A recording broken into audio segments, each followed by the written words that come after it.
প্রিয় শিক্ষার্থীবৃন্দু, আজকে আমরা যে অ্যাকাউন্টিং ইকুয়েশন অ্যাসেট সমান লাইবিলিটি প্লাস ওনার সিকিউরিটি, আমরা আগের দুটো ক্লাসে অ্যাসেট, লাইবিলিটি এবং আমরা ড্রয়িং সম্পর্কে আলোচনা করেছি। আজকে আমরা রেভিনিউ সম্পর্কে আলোচনা করব। কেমন?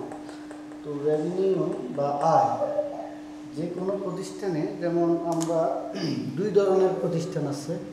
একটা হলো যে ট্রেডিং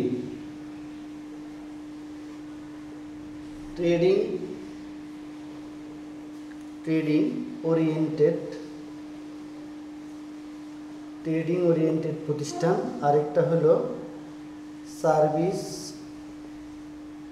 প্রোভাইডেড বা সার্ভিস ওরিয়েন্টেড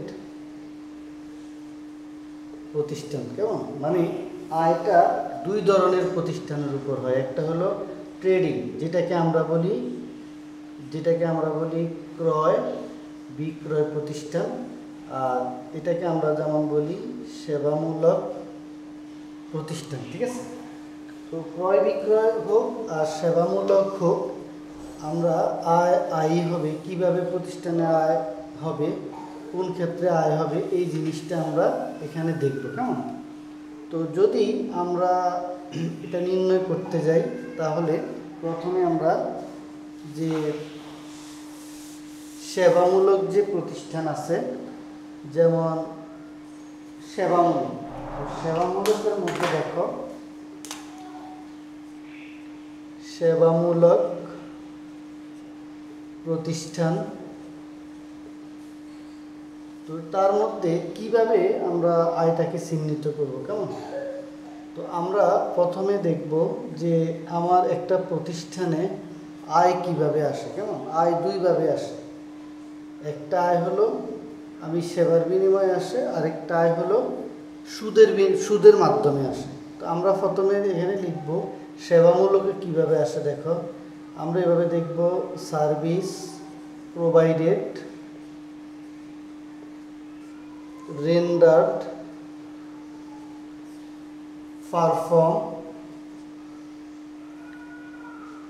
টাকা 10,000 অন অ্যাকাউন্ট।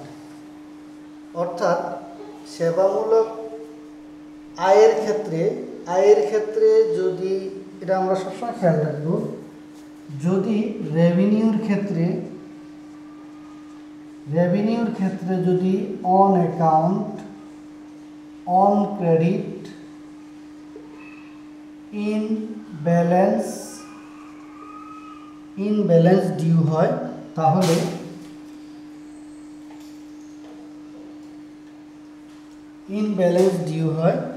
তাহলে আমরা এটাকে বলবো বকেয়া আয়, যেটাকে আমরা বলি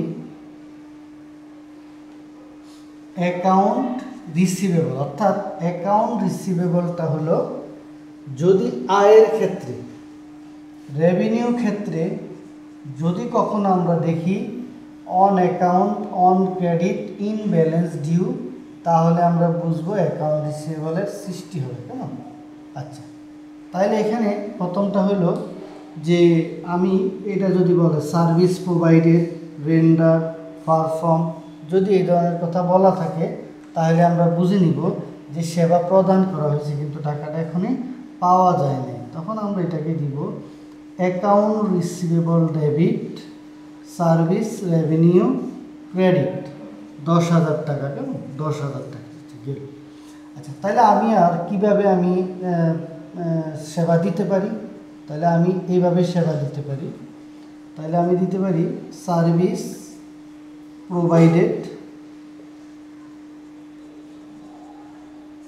রেন্ডার্ড,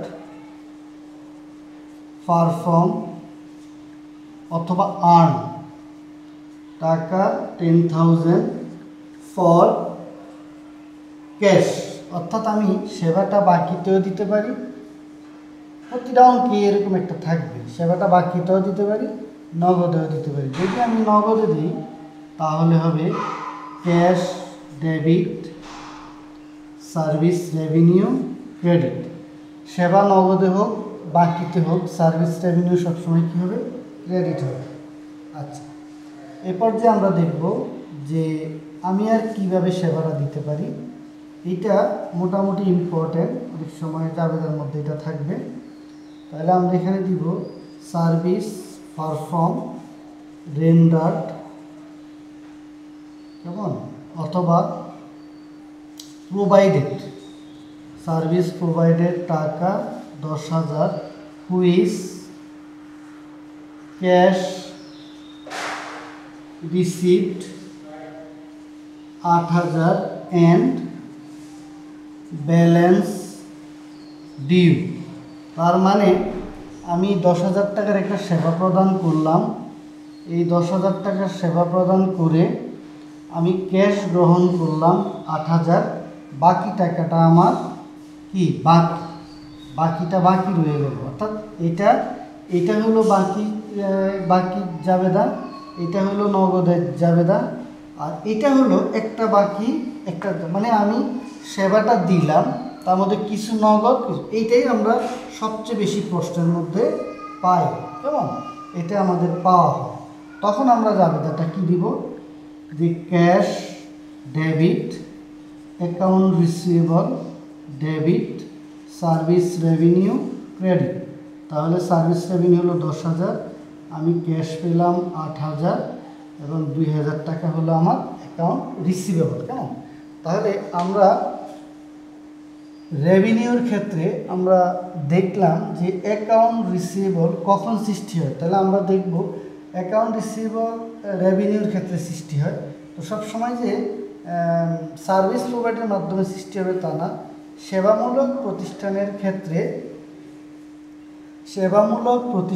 ক্ষেত্রে সার্ভিসের মাধ্যমে রেভিনিউ হয়। তাহলে আমার এখানে সার্ভিসটা কিভাবে দিব, আমি সার্ভিসটা বাকিতেও দিতে পারি, মানে আমি যদি কাউকে কোনো কাজ করে দেই তাহলে সেটা আমি বাকিতেও দিতে পারি, আমি সেটা নগদেও দিতে পারি, আমি কিছু নগদ কিছু বাকিতেও দিতে পারি।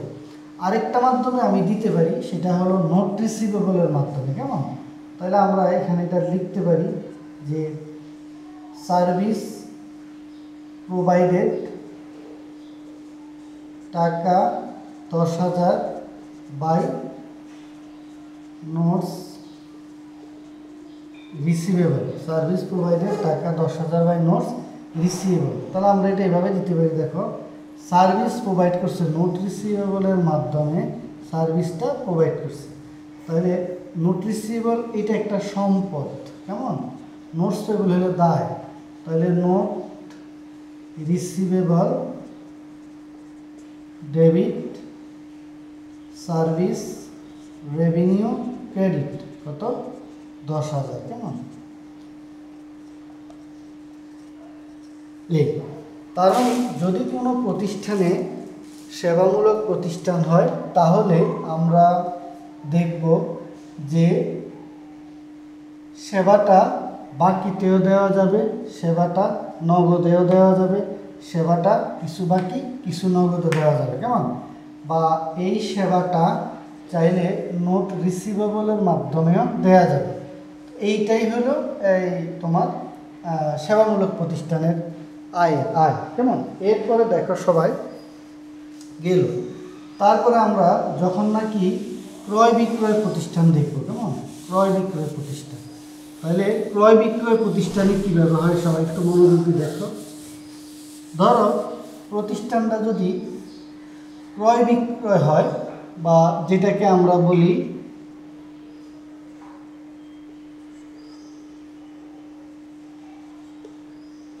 পণ্য ক্রয় বিক্রয়কারী প্রতিষ্ঠান হয়,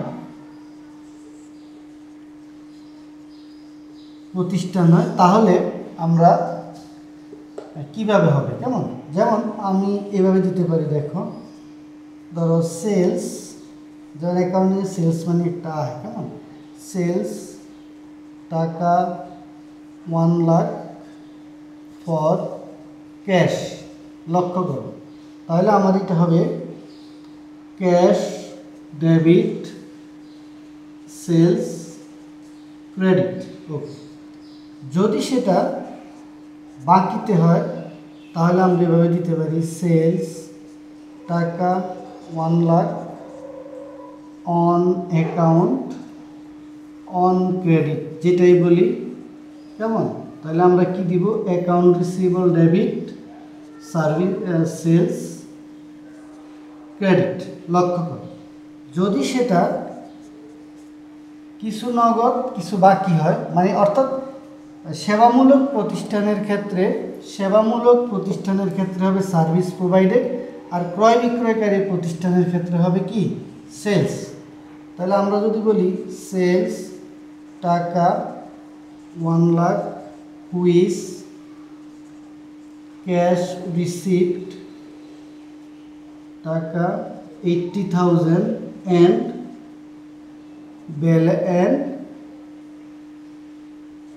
নোট রিসিভেবল। আমি চাইলে নোট রিসিভেবলের মাধ্যমেও নিতে পারি, ঠিক আছে? তাহলে আমরা এভাবে দিতে পারি cash debit note receivable debit sales credit. তাহলে সেলস হলো 1,80,000 আর হলো 20,000, ঠিক আছে? তার মানে যদি ক্রয় বিক্রয়কারী প্রতিষ্ঠান হয় তাহলে আমাদের আয় আমরা ধরব।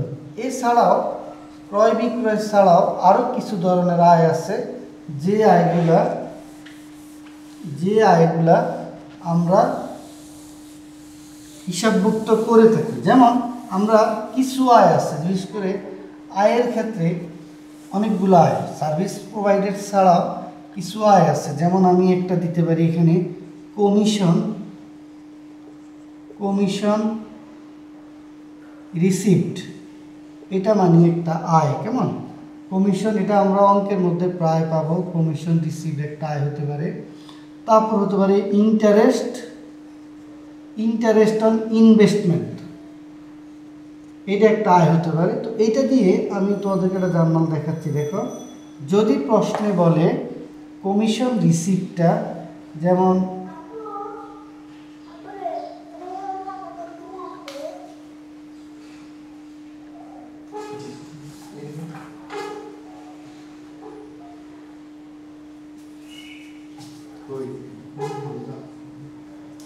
হ্যাঁ, যদি কমিশন রিসিভড হয় ক্যাশে, তাহলে আমি যদি বলি কমিশন রিসিভড টাকা 1,000 ফর ক্যাশ, মনে করো আমি এটা পেলাম, তখন আমার যাবেটা কী হবে?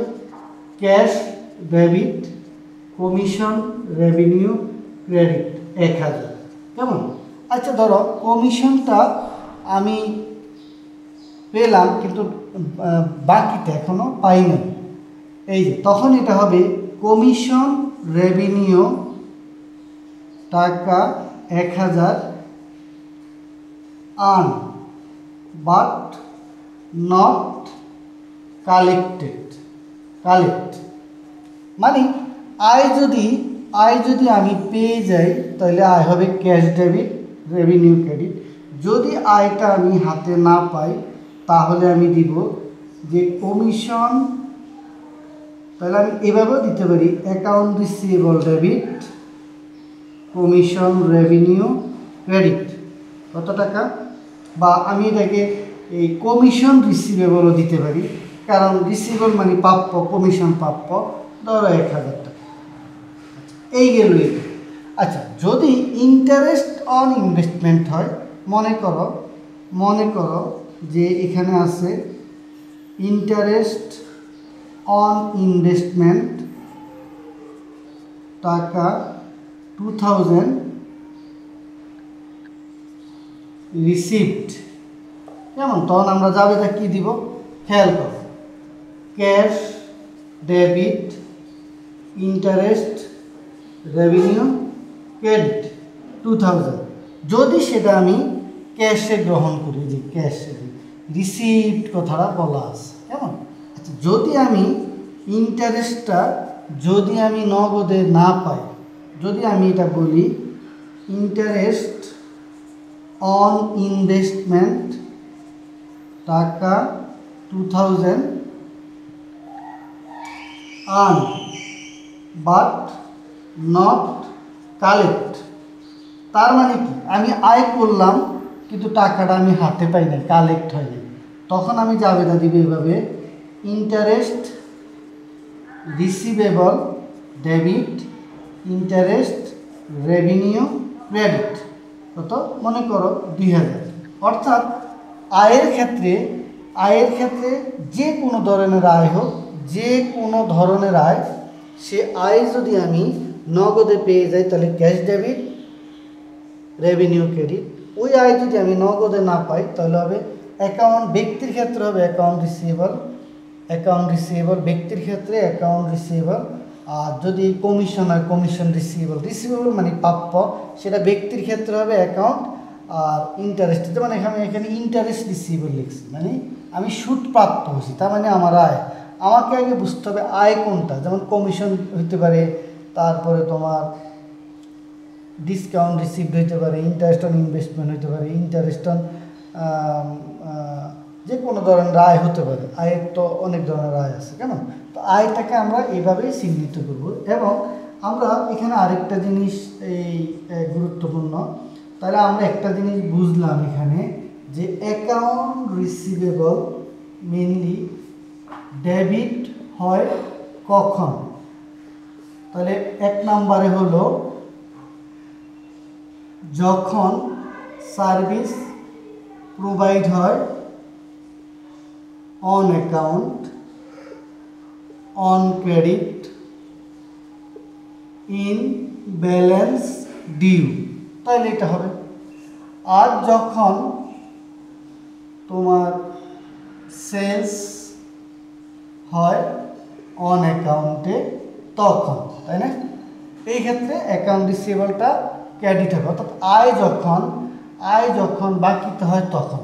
তখন আসো অ্যাকাউন্ট রিসিভেবল তো ক্রেডিট হয়, তাহলে ক্রেডিট হয় কখন? কেমন? এই অ্যাকাউন্ট রিসিভেবল ক্রেডিট হয় কখন, এইটাই আমি এখন করাবো। যদি আমি দেনাদারের টাকা পরিশোধ করে ফেলি তাহলে অ্যাকাউন্ট রিসিভেবলটা কী হয়ে যাবে? ক্রেডিট হয়ে যাবে। দেখো, তাহলে অ্যাকাউন্ট রিসিভেবল ক্রেডিট হয় কখন? আচ্ছা, তাহলে আমরা এখানে দিতে পারি, দেখো রিসিপ্ট টাকা 10,000 ফ্রম কাস্টমার। মনে রাখবা, কাস্টমার মানে হলো দেনাদার, কাস্টমার মানে হলো অ্যাকাউন্ট রিসিভেবল। অর্থাৎ যখনই প্রশ্নে বলা থাকবে রিসিভ এত ফ্রম কাস্টমার, রিসিভ এত অ্যাকাউন্ট রিসিভেবল, অথবা রিসিভ অত তারিখের লেনদেনের টাকা, তখন আমরা এখানে দিব cash debit account receivable credit. মনে করো 10,000। তার মানে অ্যাকাউন্টস পেবলের ক্ষেত্রে হবে সাপ্লায়ার, আর রিসিপ্টের ক্ষেত্রে অ্যাকাউন্ট রিসিভেবলের ক্ষেত্রে হবে কাস্টমার। আমরা যেখানেই অ্যাকাউন্টিং কাস্টমার শব্দটা দেখব আমরা ধরে নিব যে এটা দেনাদার থেকে টাকাটা গ্রহণ করছে। কেমন? তো আশা করি এই জাবেদাগুলা তোমাদের বিভিন্ন সময় কাজে লাগতে পারে। অথবা আরেকভাবে আমরা রিসিভ করি, তোমরা দেখো, সেটা হলো যদি ডিসকাউন্টে টাকা গ্রহণ করে, কেমন? তাহলে কি হয় দেখো, এই যে cash receipt from customer by discount. যদি কখনো প্রশ্নে এটা দেখো cash receipt customer by discount, তাহলে আমরা এটা এভাবে দেবো cash debit sales discount debit account receivable credit. অ্যাকাউন্টিংয়ে যেখানেই দেখবা ডিসকাউন্টে ক্যাশ রিসিপ্ট এই জাবেদাটাই হবে। কেমন? তো সেটা যা হয়, যদি ডিসকাউন্টে অ্যাকাউন্ট রিসিভেবল যদি 10,000 থাকে, এটা যদি 9,000 হয়, 10% 1,000। তাহলে এই জিনিসটা আমাদেরকে খেয়াল রাখতে হবে। অর্থাৎ আমাদেরকে আয়ের ক্ষেত্রে বুঝতে হবে যে সেটা আয় কিনা। যদি আয় হয় এবং অন অ্যাকাউন্ট অন ক্রেডিট হয়, তাহলে এই রেভিনিউর ক্ষেত্রে on account on credit in balance due হলে অ্যাকাউন্ট রিসিভেবলের সৃষ্টি হবে। যদি কমিশন ইন্টারেস্ট হয় তাহলে অ্যাকাউন্ট রিসিভেবল হবে না, তাহলে হবে কমিশন রিসিভেবল। ইন্টারেস্টের ক্ষেত্রে হবে ইন্টারেস্ট কি রিসিভেবল। ঠিক আছে? তো সবাই মনোযোগ সহকারে দেখবা।